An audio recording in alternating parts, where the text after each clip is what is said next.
이번 프로젝트는 과거와의 작별이야. 한빛그룹 회장실 65층, 강도연이 창밖 청운동을 내려다보며 마지막 결심을 굳힙니다. 하지만 그가 모르는 것이 하나 있었습니다. 30년 전 사라진 딸이 바로 그 동네에서 그를 막아서고 있다는 사실을요.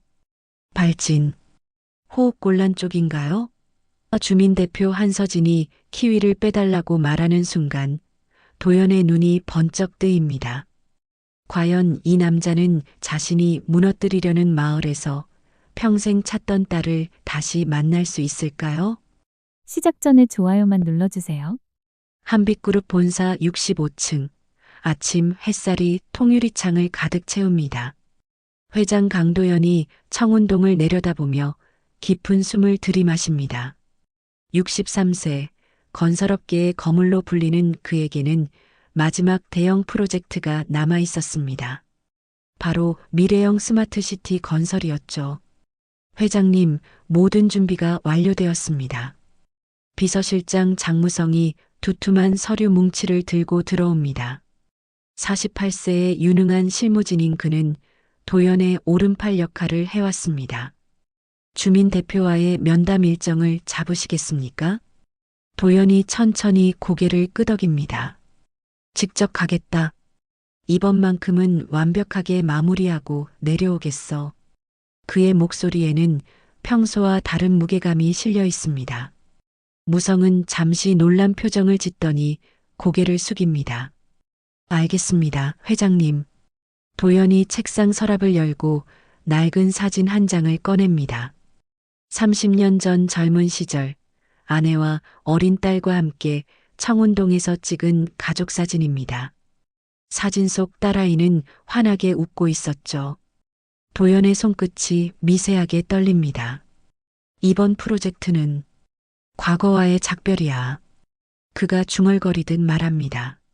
사진을 다시 서랍에 넣으며 창밖의 청운동을 바라봅니다. 저곳에서 모든 것이 시작되었고 모든 것이 끝났습니다. 30년 전 유괴 사건으로 잃은 딸, 그리고 그 충격으로 세상을 떠난 아내까지. 무성이 보고서를 정리하며 말합니다. 주민들의 반대가 예상보다 거셉니다. 설득용 자료를 준비하겠습니다. 그는 이미 과일 바구니부터 보상한 자료, 조감도까지 챙길 계획을 세우고 있었습니다. 도연은 묵묵히 고개를 끄덕입니다. 개발은 선이다. 더 나은 미래를 위한 필수적인 과정이야.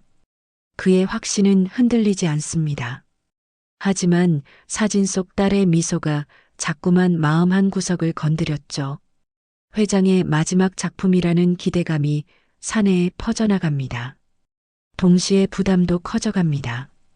30년간 쌓아온 한빛그룹의 명성이 이 프로젝트에 달려있다고 해도 과언이 아니었으니까요. 무성이 나가려다 문 앞에서 돌아봅니다. 회장님, 혹시 특별히 신경 쓸 부분이 있으시면? 없다. 원칙대로만 하면 돼. 도연의 답변은 짧고 단호했습니다. 엘리베이터 문이 닫히고 도연은 다시 창가로 걸어갑니다. 청운동 하늘에 흐린 구름이 걸려 있습니다. 과거를 지우려는 남자의 결심과 지워지지 않는 기억 사이에서 미세한 균열이 시작되고 있었습니다. 그는 아직 모르고 있었죠. 그 동네에서 자신을 기다리고 있는 운명을. 청운동 주민센터 앞 재개발 반대. 우리 동네를 지키자. 피켓을 든 주민들의 구호가 공기를 가득 메웁니다. 도연의 검은 세단이 천천히 정차하고 그와 무성이 차에서 내립니다. 주민센터 회의실은 형광등 불빛 아래 긴장으로 가득했습니다. 둥근 테이블 위에는 조감도와 설득용 과일 바구니가 놓여 있었죠. 도연이 자리에 앉으며 주변을 둘러봅니다. 낡은 벽시계가 똑딱거리는 소리가 유독 크게 들렸습니다. 안녕하세요. 차분하지만 단단한 목소리가 들려옵니다. 주민대표 한서진이 인사하며 자리에 앉습니다. 33세의 그녀는 차분한 외모와 달리 눈빛만큼은 강철 같았습니다.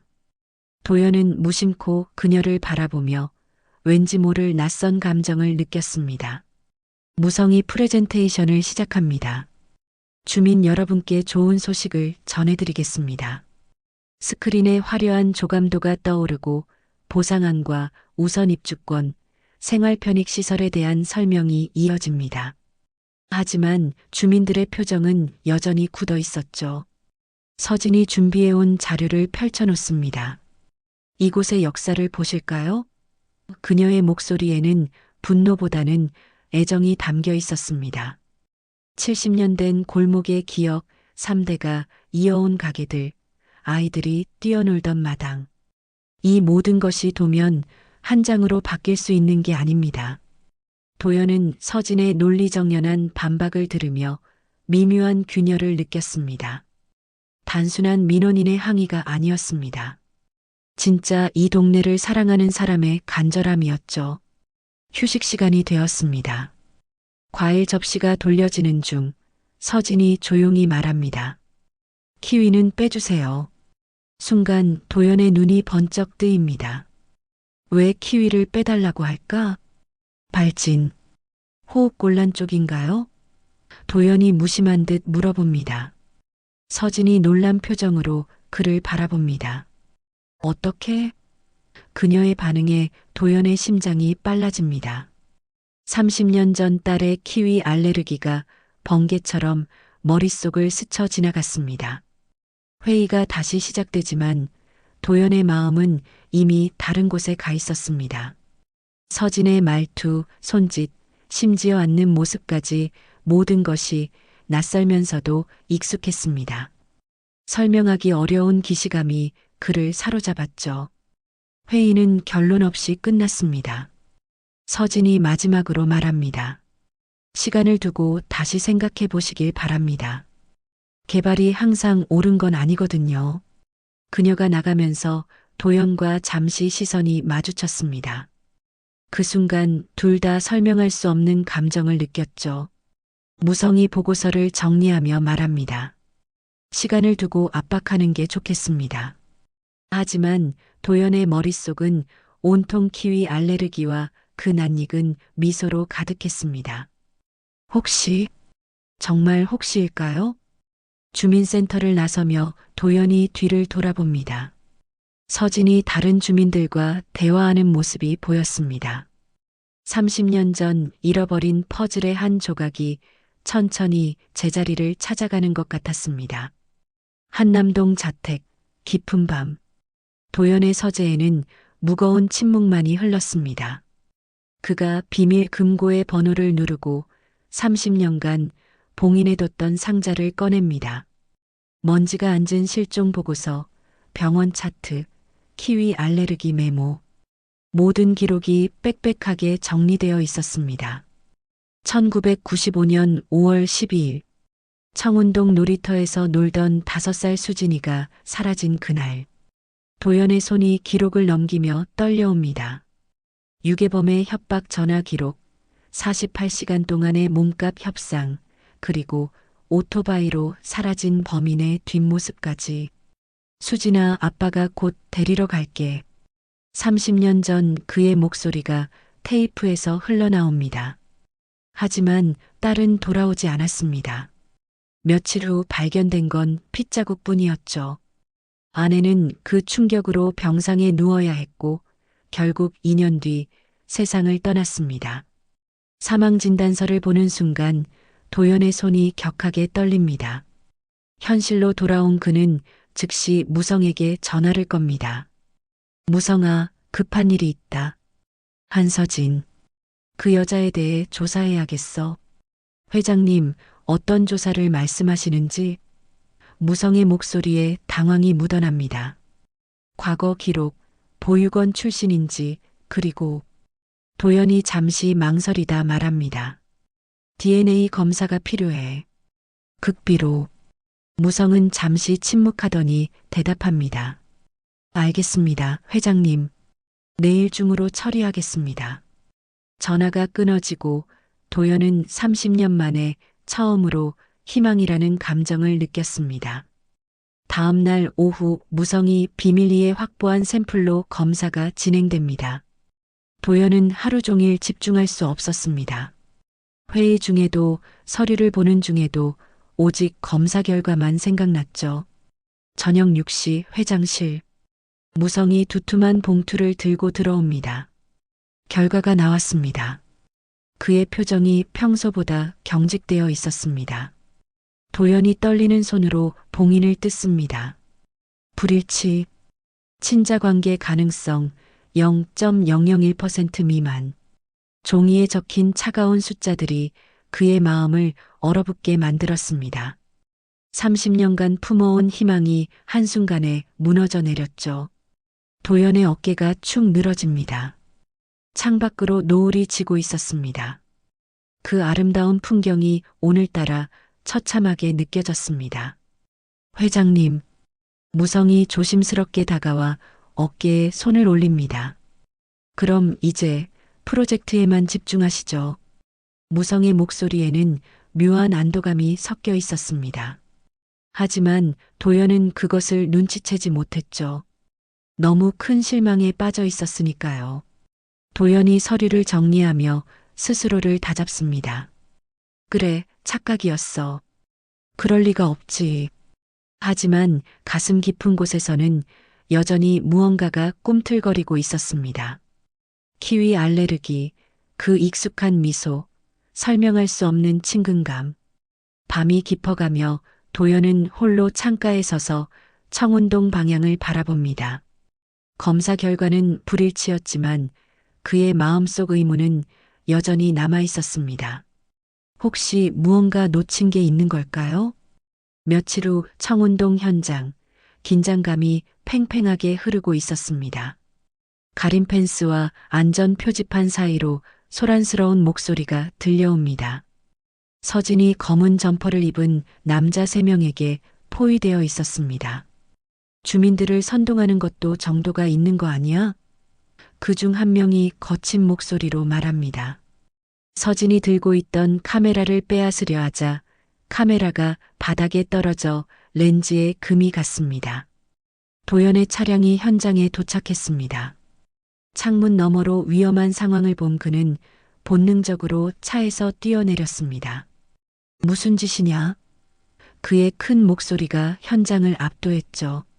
하지만 남자 중 하나가 서진의 팔을 거칠게 잡아당기며 말합니다. 이런 식으로 방해만 하면 다치는 수가 있어. 그 순간 서진이 밀려나면서 철제 파이프에 부딪혔습니다. 서진이 옆구리를 붙잡으며 신음합니다. 도연이 급하게 달려가 그녀를 부축했습니다. 괜찮아요? 다친 데는? 그때 찢어진 블라우스 틈으로 무언가가 보였습니다. 옆구리에 특이한 수술 흉터, 비정형 절개로 남은 독특한 모양이었습니다. 도연의 눈이 커졌습니다. 30년 전 딸의 맹장 수술 때 생긴 흉터와 완벽하게 일치했으니까요. 그 흉터, 도연이 무의식 중에 중얼거렸습니다. 서진이 재빨리 옷을 여미며 그를 노려봅니다. 당신들이 시킨 거 아니야? 이런 식으로 위협하라고? 그때 남자 중 하나가 실수로 내뱉었습니다. 장무성 실장님이. 순간 현장이 얼어붙었습니다. 도연의 표정이 급변했죠. 무성이 이런 일을 지시했다는 건가요? 도연이 즉시 감사실장 이성재에게 전화를 겁니다. 성재야, 지금 당장 내부 조사에 들어가. 무성이와 관련된 모든 것을 파헤쳐. 그의 목소리에 분노가 서려 있었습니다. 동시에 또 다른 전화를 겁니다. 은퇴한 기사 박상구였습니다. 상구야, 급한 부탁이 있어. 2번째 DNA 샘플을 확보해 줄 수 있나? 70세의 노인이지만 여전히 믿을 만한 사람이었죠. 서진이 그런 도연을 보며 당황합니다. 뭐 하는 거예요? 갑자기 왜? 하지만 도연의 눈에는 확신의 불씨가 타오르고 있었습니다. 첫 번째 DNA 검사, 그리고 지금 확인한 흉터, 뭔가 조작된 게 분명했습니다. 지금 당장 내부 감사 들어가. 도연이 성재에게 다시 한번 강조합니다. 서진은 여전히 경계의 눈으로 그를 바라보며 현장을 떠났습니다. 하지만 도연의 마음은 이미 확신으로 차올라 있었죠. 검은 점퍼 남자들도 뿔뿔이 흩어졌습니다. 현장에 홀로 남은 도연은 서진이 사라진 방향을 오래 바라보았습니다. 30년 전 잃어버린 딸의 흔적이 조금씩 선명해지고 있었습니다. 그의 주먹이 단단히 쥐어졌습니다. 누군가 진실을 숨기고 있었고 이제 그 진실을 밝혀낼 때가 왔습니다. 박상구가 서진이 자주 가는 카페에서 조심스럽게 임무를 수행합니다. 70세의 노인답지 않게 민첩하게 컵과 냅킨을 확보했죠. 회장님, 샘플을 구했습니다. 그의 목소리에는 30년간 도연을 지켜본 충성심이 담겨 있었습니다. 도연이 직접 다른 사설 연구소에 익명 의뢰를 합니다. 정밀 분석으로 해주세요. 완벽한 비밀 보장도 함께요. 이번에는 무성을 거치지 않았습니다. 뭔가 석연치 않았거든요. 대기 시간 동안 도연은 자택 서재에서 밤을 지새웁니다. 30년 전 자료들을 다시 펼쳐놓고 서진의 흉터 위치를 기억 속 딸의 그것과 비교해 봅니다. 너무나 완벽하게 일치했습니다. 다음 날 이른 아침 상구가 두툼한 봉투를 들고 나타납니다. 회장님, 결과가 나왔습니다. 그의 표정이 평소보다 긴장되어 있었습니다. 뭔가 중대한 일이 일어날 것 같은 예감이 들었죠. 도연이 떨리는 손으로 봉인을 뜯습니다.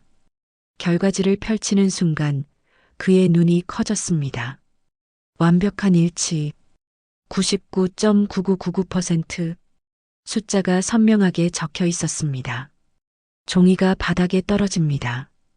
도연의 눈에서 30년 만에 처음으로 눈물이 흐르기 시작했습니다. 수진아, 드디어 찾았다. 그의 목소리가 격정에 차 떨렸습니다. 바로 그때 성재로부터 전화가 옵니다.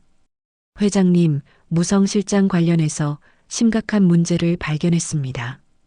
비밀 계좌 50억, 각종 리베이트, 그리고 조폭까지 동원한 공작 활동까지 모든 증거가 쏟아져 나왔습니다. 도연의 표정이 급변했습니다. 기쁨과 분노가 동시에 치솟아 올랐죠. 김 실장, 전부 모아. 증거 하나도 빠짐없이. 그의 목소리에 30년간 쌓인 분노가 폭발하기 시작했습니다. 무성, 넌 끝났다. 도연이 낮게 중얼거렸습니다. 딸을 되찾은 아버지의 기쁨과 배신당한 회장의 분노가 한 몸 안에서 격렬하게 충돌했습니다. 상구가 조심스럽게 물어봅니다. 회장님, 이제 어떻게 하시겠습니까? 도연이 긴 숨을 내쉬며 대답했습니다. 먼저 무성부터 처리하자. 그리고 내 딸에게 가야지. 서재에 아침 햇살이 스며들었습니다. 30년간 닫혀있던 진실의 문이 드디어 열렸습니다. 하지만 이제 시작일 뿐이었죠. 배신자에 대한 응징과 딸과의 재회, 두 개의 무거운 과제가 도연을 기다리고 있었습니다. 도연이 사진을 다시 꺼내 바라봅니다. 이번에는 눈물이 아닌 미소가 번졌습니다. 아빠가 곧 찾아갈게, 수진아. 창밖 새소리가 유독 경쾌하게 들려왔습니다. 다음 날 오전 회장실. 도연이 무성을 불러들입니다. 책상 위에는 두 번째 DNA 검사 결과가 놓여 있었습니다. 앉지 마. 서서 들어. 도연의 목소리에는 차가운 분노가 서려 있었습니다. 무성이 어리둥절해하며 결과지를 내려다봅니다. 이게 뭡니까?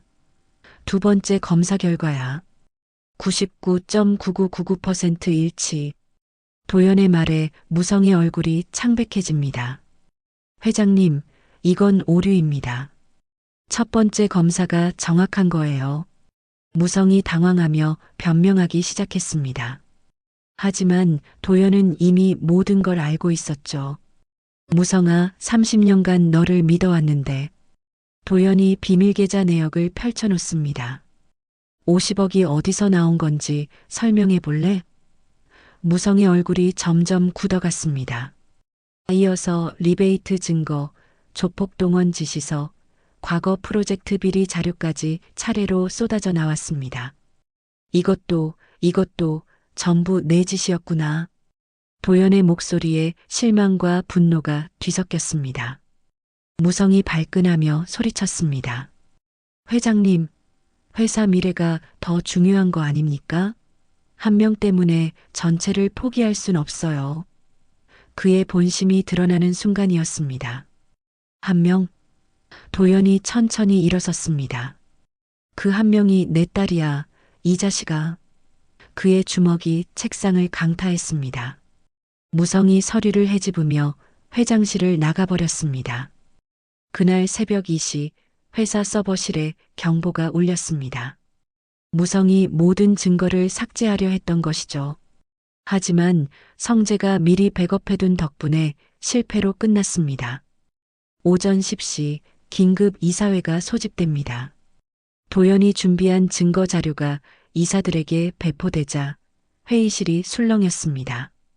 이런 일이 믿을 수가 없군요. 이사들의 탄식이 이어졌죠. 무성 실장의 모든 직책을 박탈하고 즉시 법적 조치에 들어가겠습니다. 도연의 제안이 만장일치로 통과되었습니다. 30년간 함께해온 오른팔이었지만 배신의 대가는 혹독했습니다. 법무팀이 전파를 타는 사이 인천공항에서 급보가 들어왔습니다. 무성 실장이 출국 시도 중 체포되었습니다. 도연이 씁쓸하게 고개를 흔들었습니다. 끝까지 도망치려 했던 것이군요. 이제 프로젝트를 재검토하겠습니다. 도연이 새로운 의안을 상정했습니다. 철거 중심이 아닌 주민과 함께하는 방향으로 말입니다. 이사들이 놀란 표정을 지었지만 반대하는 사람은 없었습니다. 모든 절차가 끝난 후 도연은 급하게 청운동으로 향했습니다.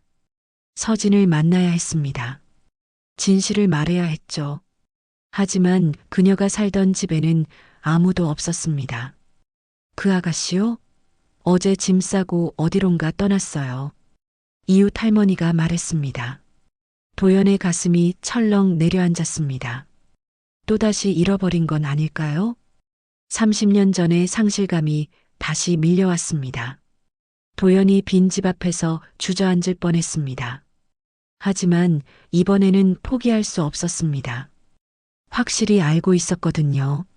서진이 자신의 딸이라는 것을. 혹시 어디로 갔는지 천안 쪽으로 간다고 하더라고요. 보육원 관련해서 뭔가 할 일이 있다나. 할머니의 말에 도연의 눈이 번뜩였습니다. 보육원, 서진이 자란 곳이겠군요. 도연이 즉시 차에 올라탔습니다. 이번에는 절대 놓치지 않을 것입니다. 30년 만에 찾은 딸을 다시는 잃어버리지 않겠다고 다짐했습니다. 도로 위를 달리며 도연은 생각했습니다. 앞으로 어떻게 설명해야 할까요? 어떻게 용서를 구해야 할까요? 30년간의 공백을 어떻게 메워야 할까요? 하지만 확신이 있었습니다. 사랑하는 딸을 되찾았다는 확신이. 천안의 세빛 보육원 전 원장 이영숙이 도연을 맞아들입니다. 서진이를 찾고 계신다고요? 80세가 넘은 할머니의 눈에 반가움과 걱정이 동시에 스쳐갔습니다. 매년 4월 20일이면 서울숲 근처 작은 공원을 찾아가요. 부모님을 기리는 날이라고 하더군요. 원장의 말에 도연의 가슴이 뜨거워졌습니다. 딸이 자신들을 기억하고 있었다는 것일까요? 달력을 확인하니 일주일이 남았습니다. 도연은 그 일주일을 떨리는 마음으로 견뎠습니다. 매일 밤 연습했죠.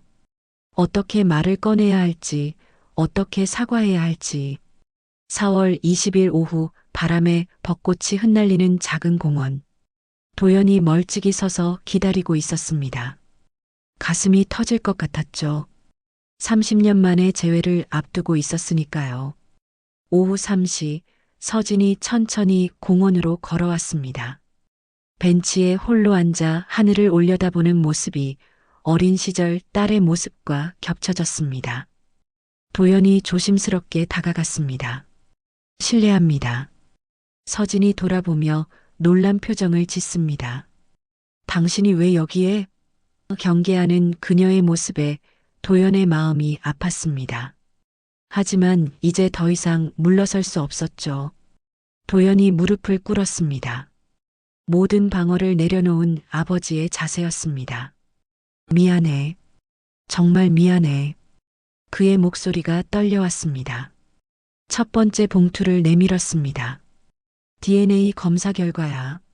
넌 30년 전 내게서 사라진 내 딸이다. 서진이 결과지를 보며 손이 떨렸습니다.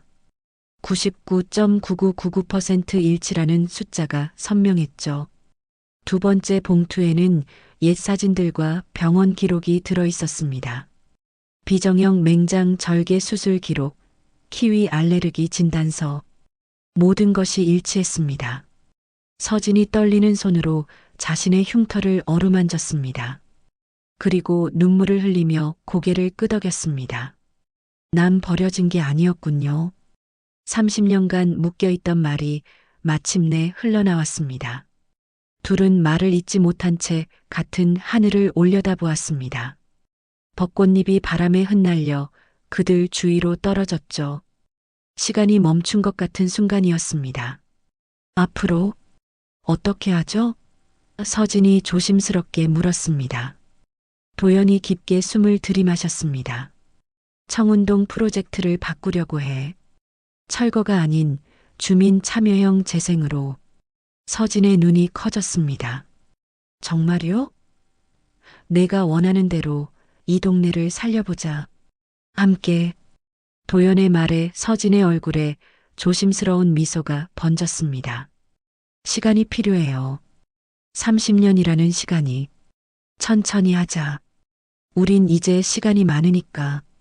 도연의 대답에 서진이 작게 웃었습니다. 해가 서쪽으로 기울어 갔습니다. 벚꽃은 여전히 바람에 흩날리고 있었고 부녀는 나란히 앉아 새로운 시작을 준비하고 있었습니다. 6개월 후 청운동 마을회관. 주민 참여형 도시재생 설명회장이 주민들로 가득 찼습니다. 예전의 대립적인 분위기는 온데간데였고 기대와 설렘이 공간을 채웠죠. 단상에 선 서진이 또렷한 목소리로 설명을 시작합니다. 보존과 개선의 균형을 맞추겠습니다. 그녀의 손에는 상세한 계획서가 들려 있었습니다. 생활 SOC 확충, 임대주택 우선 공급, 기존 상권과의 상생안까지. 뒤편 객석의 도연은 회장의 위압감 대신 아버지의 따뜻한 눈으로 딸을 지켜보고 있었습니다. 30년간 보지 못했던 딸의 성장한 모습에 가슴이 벅찼죠. 박수가 터져 나왔습니다. 몇몇 할아버지들은 눈물을 훔쳤고 아이 엄마들은 안도의 한숨을 내쉬었습니다. 드디어 우리 동네가 살았구나. 누군가의 중얼거림이 들렸죠. 도연이 단상에 올라섰습니다. 철거가 아닌 재생을 약속합니다. 그의 목소리에는 진심이 담겨 있었습니다. 투명한 거버넌스와 이익 공유 구조를 만들어 가겠습니다. 설명회가 끝난 후 부녀는 새로 마련한 사무실에서 오늘의 피드백을 나누었습니다. 주민들 반응이 좋네요. 서진이 웃으며 말했습니다. 도연도 흐뭇하게 고개를 끄덕였죠. 서진이 작은 액자를 책상 위에 세웠습니다. 30년 전 가족 사진이었습니다. 이제 우리도 새로운 추억을 만들어 가야죠. 그녀의 말에 도연의 눈가가 촉촉해졌습니다. 창밖으로 청운동의 새로운 모습이 보였습니다. 오래된 골목과 새 문화 공간이 자연스럽게 어우러진 풍경이었죠. 한때 지우고 싶었던 기억들이 이제는 살아 숨쉬는 현재가 되어 있었습니다. 1년 후 마을 광장의 분수대. 부녀가 나란히 저녁 산책을 하고 있었습니다. 아버지, 다음 주가 제 생일이에요. 서진이 조심스럽게 말을 꺼냅니다. 그래. 도연이 대답했지만 사실 그는 이미 알고 있었습니다. 딸의 생일을 어떻게 잊을 수 있겠어요? 34번째 생일이었지만 아버지가 함께하는 첫 번째 생일이기도 했죠. 같이 저녁하실래요? 아버지, 서진이 마지막 단어를 조심스럽게 붙였습니다. 도연이 잠시 걸음을 멈췄습니다. 아버지라는 호칭이 아직도 낯설고 소중했거든요. 그럼, 도연의 짧은 대답에 서진이 환하게 웃었습니다. 30년의 공백을 메우기에는 아직 시간이 필요했지만, 이제 그들에게는 충분한 시간이 있었습니다. 분수대 물소리가 잔잔하게 흘렀습니다. 부녀의 그림자가 동시에 길어지며 하나로 겹쳐졌죠. 저녁 노을이 청운동을 따뜻하게 물들이는 가운데 새로운 하루가 또 시작되고 있었습니다. 도연이 하늘을 올려다보았습니다. 구름 한 점 없는 맑은 하늘이 펼쳐져 있었죠. 30년간 닫혀있던 상처가 마침내 치유되고 있었습니다. 그리고 그 치유는 이제 막 시작일 뿐이었습니다. 오늘 사연은 여기까지입니다. 좋아요와 구독 부탁드리고 오늘도 행복한 하루 보내세요.